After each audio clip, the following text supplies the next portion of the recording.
mute their phones? We're hearing a television. I'm sorry, but if everyone could please mute their lines so we can continue. Thank you.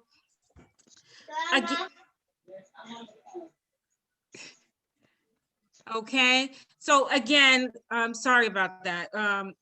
We want to introduce you to Wilma Kirk Lee, Executive Director of Center for Family Wholeness, and she's an author. She has agreed to present, and we're very honored to have her to do this, the resilience of the Black family. And without further ado, I will let Ms. Lee further introduce herself, and we thank you all for joining us tonight.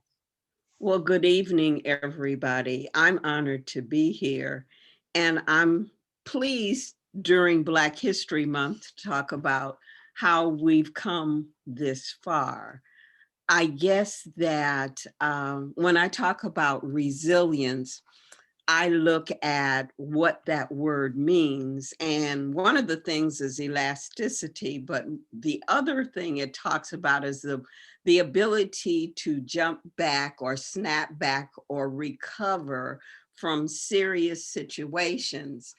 And if 2020 hasn't been a serious situation, then I don't know what is. I was talking with someone earlier today, and it's to me like 2020 didn't happen, and there's this big gap between 2019 and 2021. I know I was present. I know things happened, but it is unbelievable that we are now in the second month of 2021. And I'm like, I know time flies, but this is ridiculous.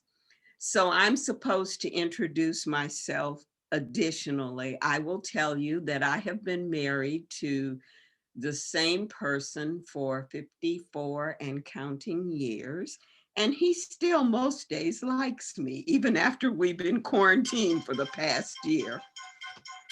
And I have been blessed to have 3 children. Our oldest was killed in 1997, but he would be 52 this year. Our next child is having a significant birthday, and in case she's on, I'm not going to tell how old she is, but Annette, you know, so I'm not going there. And she's the parent of one of my grandchildren. He's special because he shares February with me as our birthday month. But as I've told him, I'm go-go, so that's why my birthday is first, and he has to wait for his. And then our younger daughter resides in Columbus, Ohio, and she's the mother of my other 2 grandsons. Are you noticing a trend here? I had 2 girls, and now I have all these grandsons. Anyway, we're here. This is time, and I don't know how to talk about resilience in the Black family without talking about a spiritual base. I don't know where all of you all are located spiritually, but one of the things I do know is that there are so many comparisons between our story as African Americans, and I count Caribbean, South America, Canada as a part of that story. And the Bible, we look at the children of Israel, and we realize that captivity is not new. The unfortunate thing is that we find out that captivity has become more and more horrendous, devastating now than it was when the Bible was written. But I do know there are 2 things that make us awesome. And one of them is music. Music and rhythm have a lot to do, and the fact that we as African heritage people are oral. We don't write. we tend to pass things by the oral transition by telling our stories. And so oftentimes, as I'm finding out with a younger generation, because we've not told our story, someone else has told the story and it's no longer ours. But when I look in God's word, I look at Psalms 42, verse 8, and this is the clear word paraphrase, and it says, "But I know that you are near me, Lord. By day, I feel your presence, and at night, your love is like a quiet song. My prayers seem to come from a weary but confused child." And I don't know about anybody else, but that is how I've been feeling quarantined in my house with the man that I'm married to. And I guess that part of what I need to talk about in resilience, I have to tell my own story, because what I have found across the years is that my story is my testimony, but it's part of my test. And I remember some years ago, it must have been, wow, it's been longer than I want to admit to, but one day we were sitting at dinner, and my husband and I, our daughters, and my mother, who had moved here before she deceased, and we were having dinner and we were kind of chatting, the kinds of things you do around a table. And we were talking about our time we spent in Greenwood, Mississippi. Now, let me tell you about Greenwood, Mississippi in 1967, when my husband moved me there. First of all, I'd never, ever lived in the South. So that was a great culture shock. And then when I went to the state office for unemployment to draw my unemployment, which I was entitled to, I was told I couldn't draw my unemployment. And when I asked why, they told me because I voluntarily moved to an area of lesser employment. The only jobs they had for people who looked like me were to clean people's houses. And so therefore I was not eligible for unemployment. And I was stunned. Well, Greenwood was an education, because having never lived in the South, there were lots of things I did not know, but it also gave me a firsthand, up close and personal view of what resilience really was. During the 4.5 years we lived in Greenwood, we watched the voter registration movement. I had the privilege of sitting in the home of Fannie Lou Hamer and hearing her talk about her story. But also, we watched a town change, because when we moved to Greenwood, nobody called anybody by a title. You were known by your first name if you were Black, and you couldn't go in a store and try on clothes. You couldn't vote. There were lots of places you were not really welcome. And in 3.5 years, the town boycotted all of the businesses. In that interim, people got the right to vote, they registered to vote, and shut the town down. And it was awesome to watch what would happen at the meetings when the community came together.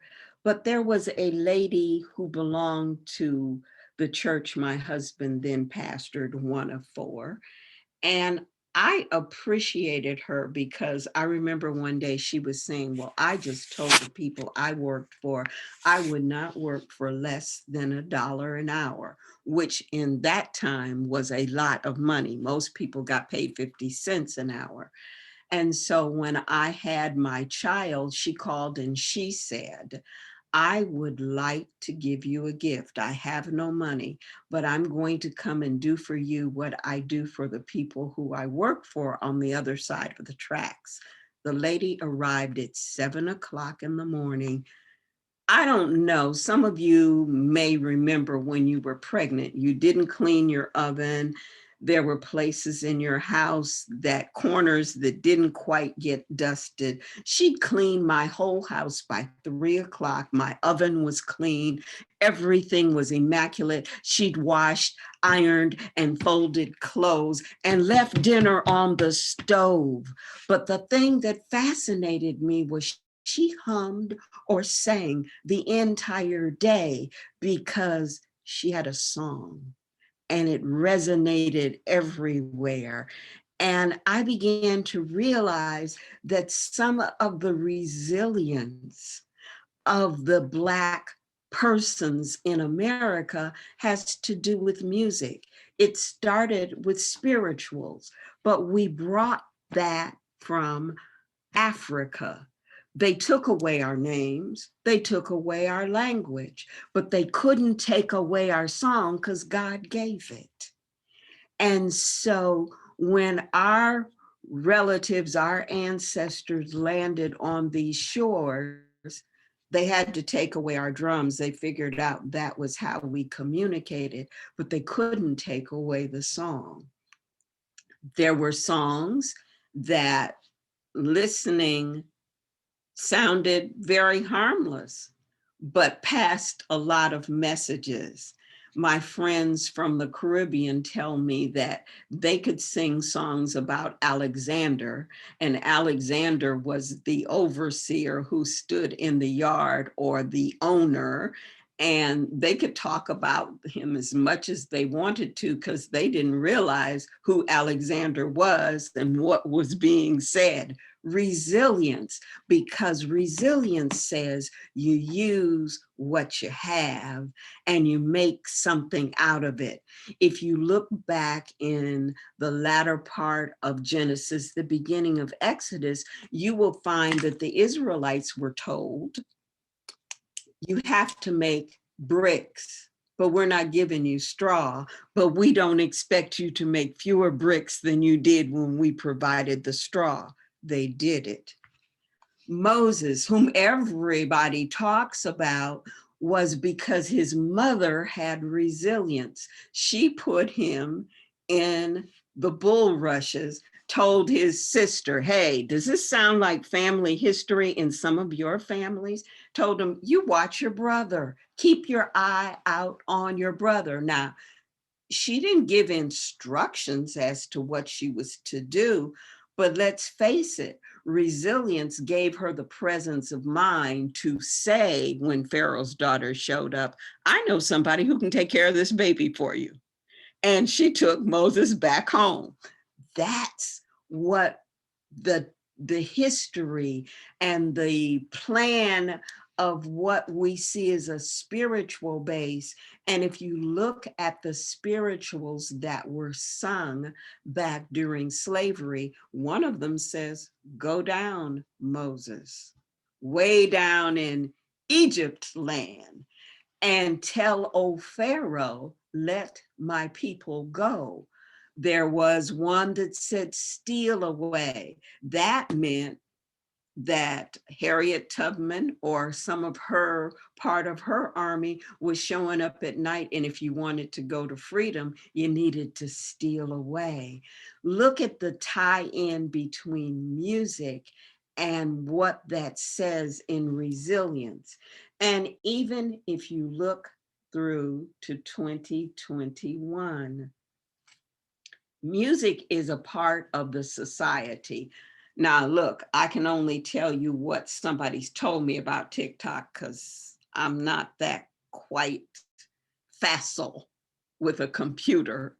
But one thing I do know, I caught a piece, oh, it was on Nightline last night, and a young man had moved to Atlanta and set up some places for young Black people to become powerful on TikTok because he said, and he could point to examples that a lot of people who were making money on TikTok who didn't look like me had taken things that we had created, music, and made money, but the people who were the creators weren't getting credit or money. So he said, I can change this, and he's beginning to do it. But what we're finding out is that the story continues to be told. The story's been told musically. I don't know about you, but I own a quilt that my grandmother made with her hands. I don't bring it out much anymore because it's very fragile and I don't want anything to happen to it. But part of our stories are told in the things that we have at our house that some of us have said, well, I have a child who was always talking about purging. And so in purging, we don't realize the value of some of the things that we have because they're part of our story. And our story is only effective if it's told. We've got to remember we're standing on the shoulders of those who survived. They survived the Middle Passage. They survived slavery. They survived emancipation. They survived the 60s and the civil rights movement. And yet in 2020, May, we're still telling people Black Lives Matter. We're still trying to figure out who we are and what determines beauty. It's fascinating to me. I watch, I listen, and I don't know about anybody else, but I'm kind of getting zoomed out. And one of the frustrations for me, and chalk this up to my age, is that when we do Zoom meetings, people don't show their faces. And when I've asked some people in whom I'm in relationship with, why won't you show your face? Well, my hair doesn't look right, or I'm in my house and it doesn't look like. Who asked? I just want to see your face. And there are times when we've got to determine inside of ourselves who we are and whose we are. Because as long as we allow other people to define who we are, we'll never be comfortable. We'll always be thinking, well, so-and-so is beautiful. I live in Houston. I don't live far from Louisiana. And I'm bringing this up because in Louisiana, there are a lot of people who have the same surname as other people who don't look like them all the time. But there is a thing called the paper bag test. And in Louisiana, you've got to pass the paper bag test. I don't, because I'm browner than the paper bag. But the reality is, the determination is if you pass the paper bag test, then you're beautiful and you have good hair. Well, look at me. To have hair would be good for me. But we've got to determine that in our resilience, we can't allow anybody else to define us. And let's be honest about our Black families. The stereotype says we don't get married. Yet, up until year 2000 or about, the longest living marriages in this country were among Black people. In fact, if you go back and look at the area of Reconstruction, one of the challenges after slavery were for people to find out where their relatives, husband, wife, children, may have been sold and see if they could reunite, because families were important. We need each other. We need the connection that comes in being a family. And as I thought about it, I was challenged at one point to write a small book. It's called The Reason Is, and it talks about how you have lasting relationships. I think there are really four components that make up a committed, long-lasting, intimate marriage. One of them is time. And you're all looking at me saying, but I'm living in the house with this person. But that doesn't mean that you or them are present. You can be in the same house, in the same room, and not be present because you got one of these, and you're in your screen, and your kids know this, because think about all the things you've agreed to because you weren't paying attention because you were on your screen. They figured this out. So one of the things you need is time. The other thing you need is commitment. What I've seen that makes resilience important is you've got to work through the bad times as well as the good times. That's what makes resilience. If you aren't committed to hang in there when the times aren't good. And maybe that's why in the marriage vows, it says for better or for worse, in sickness and in health, richer, poorer, because that's when you're committed. If you're only committed when things are going great, oh well. And you all know you have at least one friend that you've eliminated, friend, from your life because they haven't been there when things have been tough. So commitment is an important part of an intimate relationship. You gotta have humor. Yes, life is hard, but there has to be something about which you can smile about. I keep telling people smiling is better than Botox because at least it'll make your wrinkles go up instead of down. And it's free. You can do that without having to pay anybody. And the commercials that I see for Botox, I'm not sure you want all the side effects. So smile. It's not laughing at, it's laughing with. And the fourth component is flexibility. Come on, folks. Nobody gets everything they want all the time. Let's be real.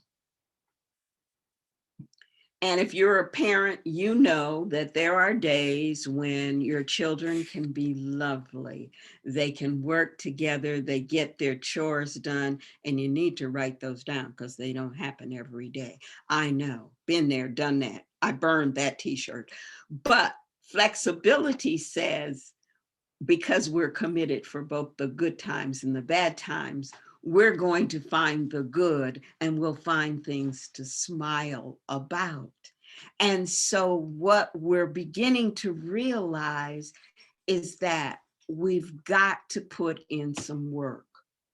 Nothing worth having doesn't require work. And some of the work means you got to put this down. You got to, and I know it's a challenge. I've been talking to my friends who are saying, people don't understand I have a life away from work. They figure because I have a screen and they can access me through Facebook or Zoom or some other platform that they can talk to me anytime. But we have the right to set boundaries that are ours. That's a part of how we become resilient. That's a part of how we stay healthy. It's a part of what we pass on to our children. It's interesting. There were lots of things my mother told me that at the time she told me I thought that she didn't have a clue. And in some things she didn't, but I know now that the principles that she shared with me are valuable. I remember, see, I'm old enough to remember when there were telephone booths and you had pay phones. And my mother's words to me were, I don't ever want to hear that your name and phone number are in the phone book because, and this is the thing I remember, fools' names and fools' faces are always seen in public places. Well, today's uh, comparison would be, how about the impeachment trial? Everybody's saying that the person who used to reside at the White House didn't say things, and all of a sudden, senators, Congress people are pulling up clips, and sure enough, that's what was said. So part of our resilience is watching what we post. We need to teach our children it's out there. Somebody can find it. And I'm told that if you go to look for a job in corporate America today, they have people whose job it is to go and check and see, what do you post on the internet? And some people have not gotten jobs because of what they posted. Well, others may, you may not. Because remember, when you look in the mirror, your face still will be at least brown. And so it's important for us to know that resilience is knowing who we are, what our limits are, but also what our potential is. And I love Stacey Abrams because in Georgia, when she did not win that gubernatorial election, people wrote her off and they slept on her, if you will. And the reality was, she went home. I don't know what she did in her closet. She probably shed a tear or two because she had invested so much work. But because of her diligence, because of her resilience, because of her determination, there are two senators, Democratic from Georgia, who swung the balance of the Senate. That's what resilience looks like. That's what's in our DNA as African Americans. And in all honesty, as African American women, a lot of this resides in us. We were the ones who nursed both our children and Masa's children. We were the ones who gave birth in a field and went back to picking cotton. We were the ones in the 60s who worked in the kitchen, but also set limits and boundaries for everybody's children. Not just ours, but the children of the people in whose house they worked. And when they went home, nobody set any limits. So we hold within us, partially because the Bible says we're God's masterpiece. So God has created us with all of this within us, but the resilience comes because of who we are, from whom we've descended, upon whose shoulders we stand. And it's time for us to stand up, hold our heads up, and carry ourselves accordingly. I had the privilege, a lifetime ago, 1999, to spend 4.5 weeks in East Africa. We went to Madagascar, Mauritius, Rwanda, and Burundi. We were the first Americans they had seen in Rwanda and Burundi after the genocide. And the thing that was fascinating to me was to watch my African sisters who carried themselves with such dignity and pride, baskets balanced on their heads, babies tied to their back, and they moved. And I was like, wow, that's impressive. This is the DNA that we've been blessed with. And it's time for us to act like it. We don't go around criticizing one another. If you see your sister slip hanging, don't call her out. Go over there, put your arm around her and whisper in her ear and say, babe, you might need to pull your slip up. We don't enhance ourselves by pulling someone else down. That's crabs in a barrel. No crab escapes because they're too busy pulling each other down. It's time for us to live up to all that we have, that we are. I've watched my children and their friends and generations of young people go into areas I never dreamed would be open. During my lifetime, most Black people either taught, Black men worked at the post office, maybe somebody went to medical school. That's not the case today. I'm the proud parent of a Black attorney. I know quite a few Black attorneys, young women Black attorneys. My personal physician is a Black female, and she's not alone. There are Black women that I know who work at NASA, who exemplify the hidden figures who are no longer hidden. So it's time now for us to reach out, bring somebody with us. And if we are still parenting, it's time for us to launch Eagles, which happens to be the title of my other book, about teaching our children how to fly. Just because an eagle is in a turkey yard doesn't mean an eagle can't fly. And because turkeys can't fly, we need to figure out we're eagles and we need to go somewhere with it. It's not easy, but nothing worth having in life is easy. If you're going to make silk, you gotta let the caterpillar go into the cocoon, fight its way out. Because see, if you cut the cocoon, then the butterfly can't fly. But if we're going to make silk purses, then we've got to know there's going to be some turbulence along the way. But we can be encouraged by the fact that we are resilient.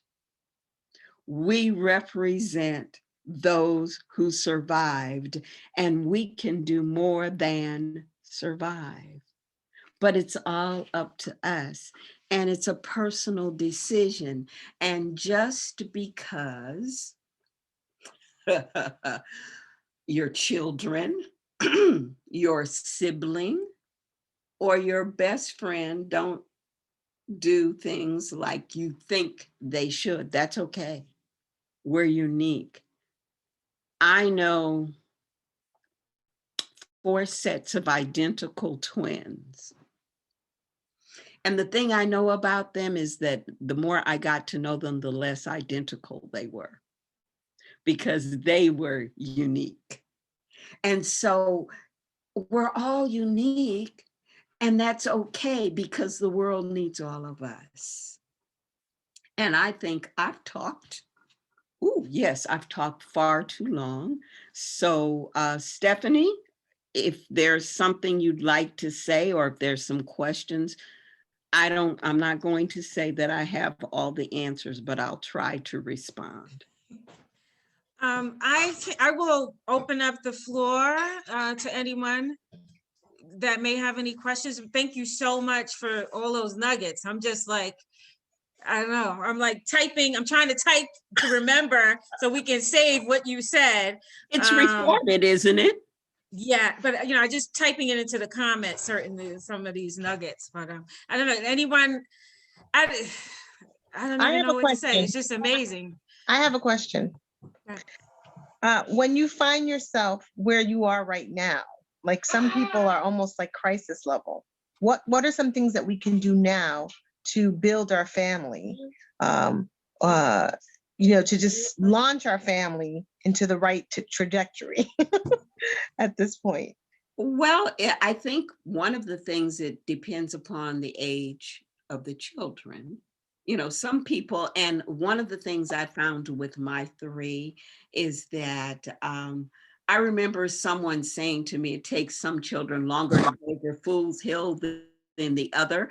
And I couldn't figure out what they meant, but I realized that everybody doesn't develop at the same age and stage.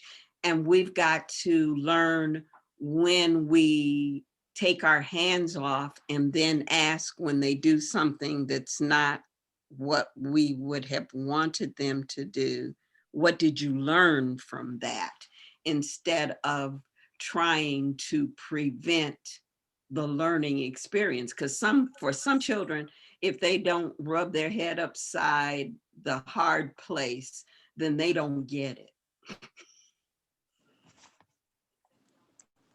Yeah. Does that help? Yeah. Thank you. So what are you saying, Romy? Are you saying that you must allow them to fail or to fall? Like, what is it saying? Some people just have to, like, you have to make some people have to reach rock bottom to get it.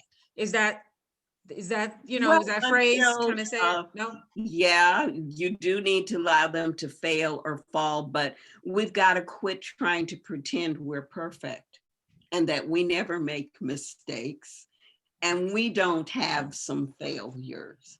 Because if they feel that they must always be perfect to live up to who we are, how safe is that? How much can they rely that when they come to ask you a question, you understand? And so the question then becomes, what did you learn from that? Because I'm constantly learning that I don't still have all the answers.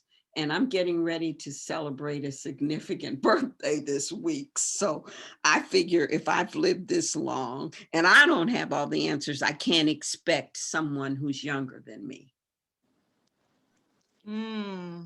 Okay. Let me say, I so agree with what you just said. I think that when you teach a child about your failures, you empower them. I'm so against parents, portraying themselves to be this perfect parent, and that you didn't do these things when you were younger. I believe that if you share how you were as a child, in truth, that you empower the child, you encourage them to do better. If you sit there and you try to make it seem like you are the perfect child, you didn't do anything wrong, you're giving the child the wrong message. Yes, you are. And that child is never going to share with you the rocks that they stumble upon in life, because you presented yourself as perfect. You can't relate to what they're going through, and they hide. So I agree with you 100%. Tell your truth and you'll empower them to be better.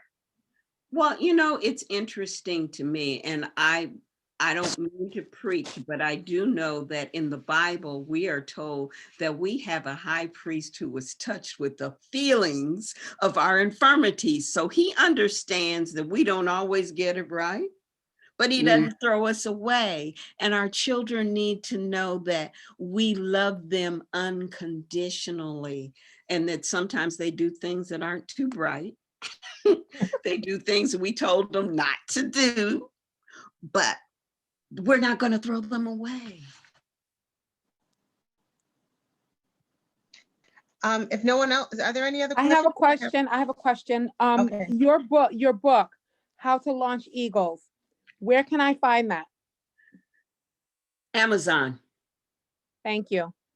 And actually, sometime in the next 3 months, I'm saying this, there will be audiobooks because I did some things for some people who were visually impaired, and they asked me if my books were in audio and they weren't. And so I've made arrangements to get them into audiobooks, but both of them are on Amazon.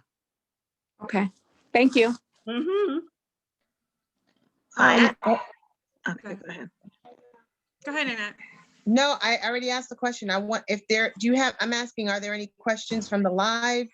I have another question, so I'll wait in case, unless somebody else has a question, go ahead. Yes, I had a question. Hi, my name is Diane. Thank you for your being candid and your transparency. You said in the beginning that we often tell stories and we don't write. And I want to write, but I just don't know how to do that or how to go about doing it. I write all the time. I just put them in books and leave them there. Yes, I do. I know. And I hear it a lot that I should do these things, but I don't know how to go about doing that, or where do I start? And then I get stuck because I don't know how to start that. How do you start the process, and what do you do with it after you do all that? Well, let me just say to you, the reason is the title comes from a song that a dear friend wrote and sang at my 25th wedding anniversary. And I told you I've been married 50 plus years now. And the book came out 3 years ago, I think. So, but one of the things I want you to value, my mother wrote a lot of things down that I did not realize until she died and all of her stuff came to my house. I actually found my baby book that she had written in, but I've also found other books that she's written things. And so don't discount that. Even if you don't want to publish, tell people in your family you've got these if they're interested. But I think every family has stories, but we don't tell them. And we don't need to be embarrassed about where we were, but we can always say we were there and look where we are today. And part of it's because of our resilience. So if you've got things written down, don't hide them. I'm not hiding them. It's just there's so many different things and I'm not sure how to categorize it. I have titles of the books, but I'm trying to figure out how do I put them. I think she's asking, I think she might be asking, if I'm right, Diane, how did you do it? How did you get it done? Well, Right, I'm going Diane? to tell you that, let me just say, I had a God appointment. I met a woman at a conference away from here. I just walked into her workshop. And when it was over, I walked up to her and said, I understand you have a publishing company. Whose work do you publish? And she looked at me and she said, you got something? I'll take it. She's a fantastic woman whom I have grown to love. And tell me, Stephanie, Annette, if I can, how I could share her company, her publishing company. She and another woman, two young, well, to me, they're young, Black women are running this company, and it's fantastic. And they are gifted and talented in helping people through the process.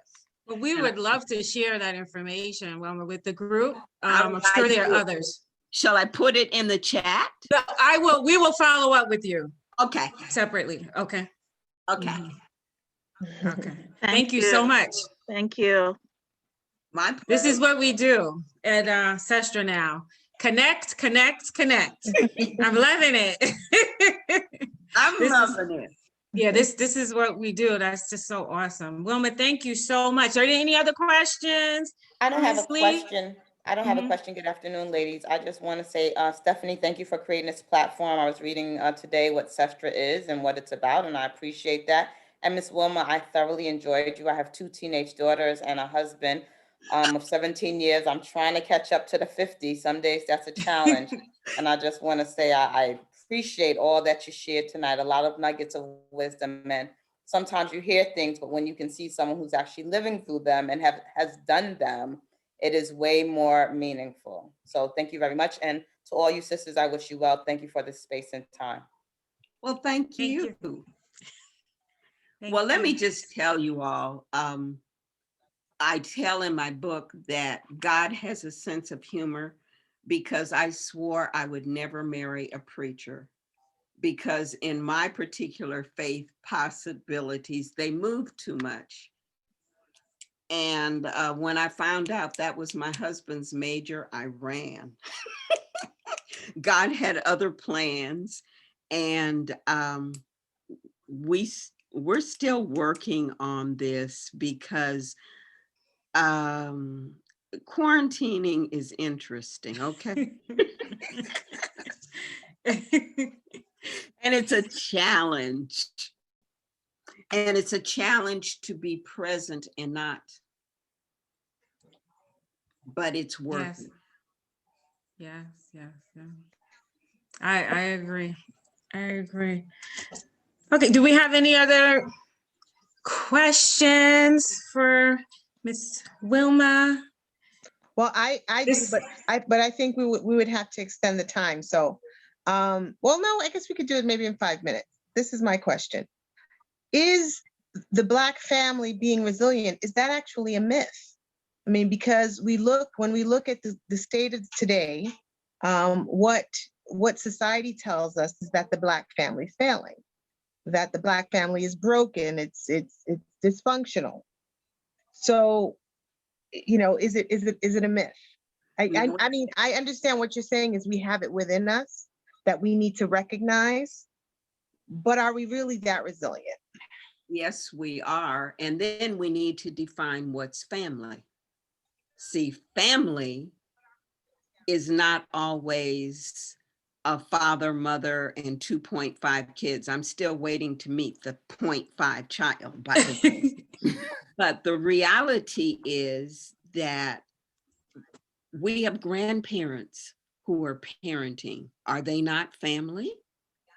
We have people who've stepped up to fill in gaps that others don't have. In this time of quarantine, we're not able, I have not physically hugged my Ohio grandchildren for a year and a half, and I'm having withdrawals.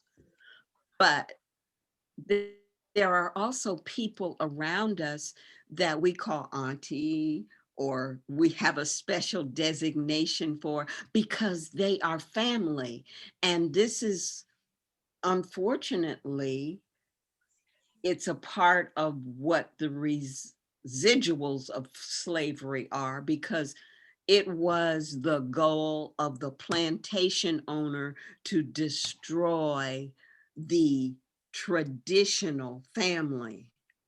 But if we had not stepped up and familyed each other, where would we be? So we can't allow others to define who we are. We are family. I have one sibling. She's exactly 12 and a half years younger than I am. And for reasons that I have not been able to figure out, she's decided she doesn't want to talk to me anymore.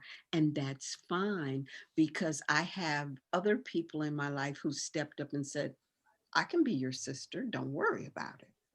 And they've done that. I Yes. consider them family. So if we're going to be defined by the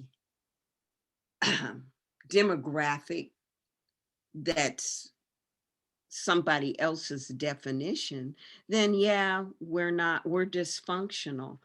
But I don't believe we are. And I have stood up in places and people have looked at me like I'm crazy, but I don't allow people to define us as dysfunctional.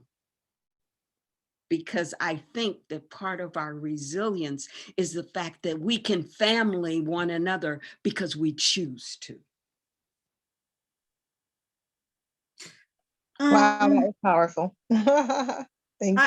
I agree with that, but let me ask you, what do you think about the parents of today? I feel that they're not really embodying the true family structure where it takes a village. I see, especially on social media, where people are quick to say it doesn't matter if we're blood relatives or whatever, that doesn't make you family. Like, they're dismissing it. Mm-hmm. And they don't embrace somebody adding to guiding their children, or Right. even to constructively criticize Right. their decision making as a parent. Mm-hmm. And I think that, we all can learn from each other, and that we should be able to criticize, especially if it's coming from a place of love. It doesn't mean that, you don't love that family member any less. I think you are not showing a person love if you don't try to correct them in something that you feel may be detrimental. So what do you say to, to this generation that seems to be shunning the village? Well, all I'm going to say is who reared this generation.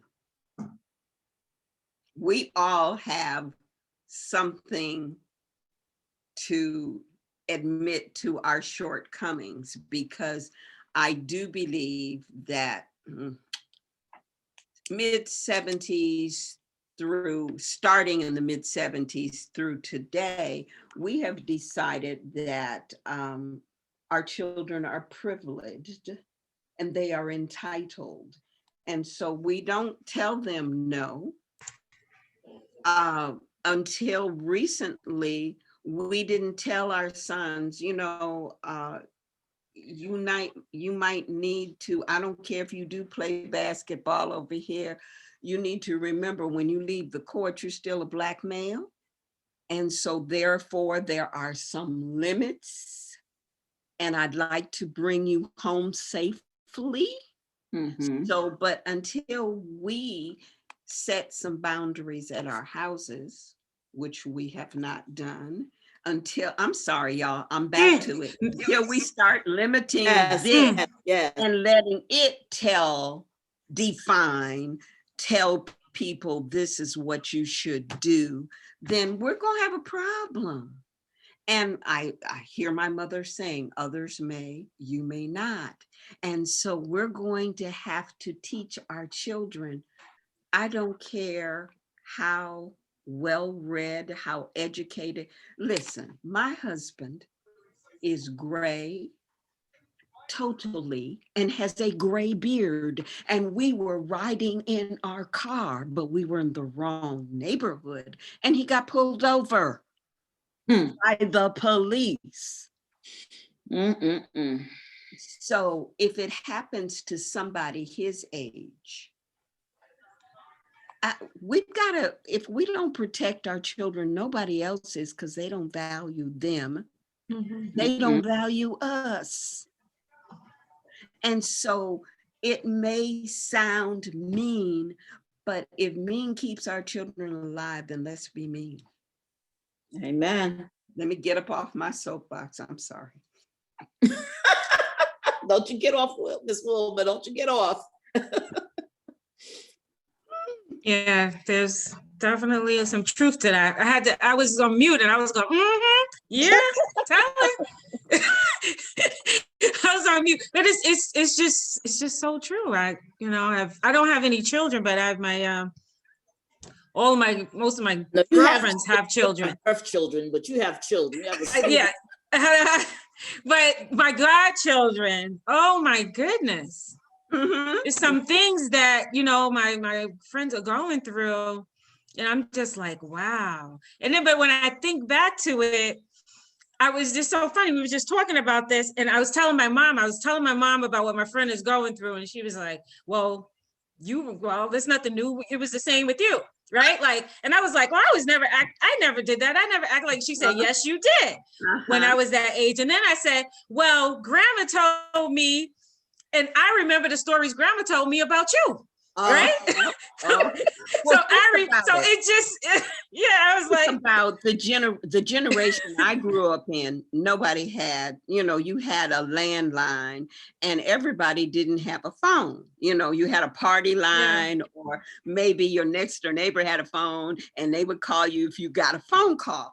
But if you got in trouble at school, I don't know how everybody knew, because they from one end of the block and your parents were waiting for you on the porch with the switch. Yeah. Hello. So there was something about community which we have lost. And if we lose that, then we can easily be destroyed. Yes, yeah. But we can make a decision, not at my house. If this is what Annette and I are working toward doing, when we say build a network, and when people ask what makes SestraNow so different than any other, other women's organizations, what makes us different is we want to build that community. We want all of the sisters to also be the mothers of all of the children. And that's when we say we are stronger together. That's what we mean. We just believe that we just connect and hold hands or link arms. What we can accomplish is just, is endless. And so that's what we want to do. We want to expand on that idea of a community, like the whole block is looking out for your children. We want to create that through the world with our network of women. And don't forget, ladies, that sometimes you need somebody to just hand you some tissue and let you cry. And that's okay too, but at least you'll know you're not alone. Yes. Because it gets lonely. I was telling my husband not too long ago that apparently, well, I do remember somebody telling me years ago that if they cut me, I wouldn't bleed. And I was like, what do you mean by that? Well, you're tough. Well, yeah, survival kind of makes it that way, but you would like to know there is somebody out there who's not going to think you're crazy or you've lost it if you call and all you can do is cry. I agree. So this was really, really powerful and very, very beneficial. And want to thank you, Auntie Wilma. Thank you for having me.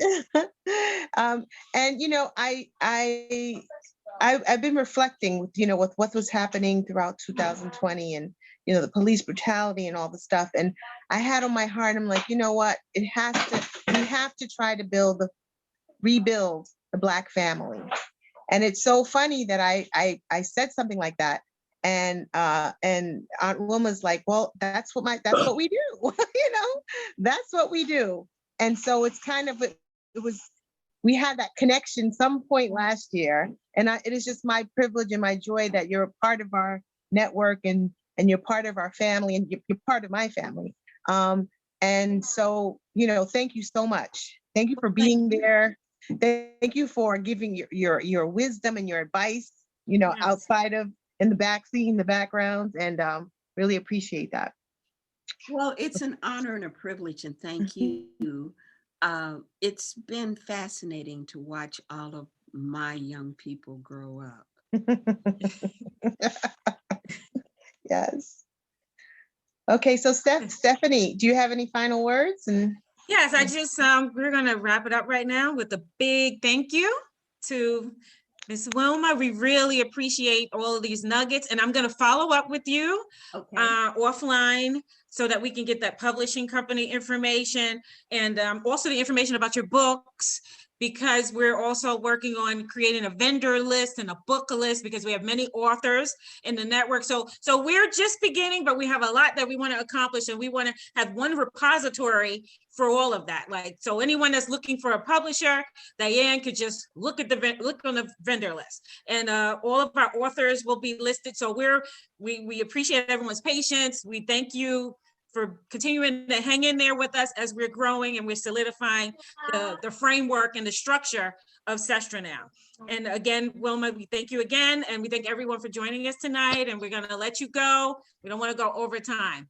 Okay, and hopefully we'll have Wilma back for another subject, because we wanna be blessed with that wealth of knowledge. I'm sure she has a lot more that she can share with us. I hope. I'm hoping that we can get you back again on another I'll be topic. happy to come back, and I'll share whatever I can. Okay, all right. Thank you, and we're gonna say good night Good to night. everyone. See you next week. Good night, everyone. Okay. Everyone. Good Thank you. night. Bye. Night. Night. Bye-bye. Good night.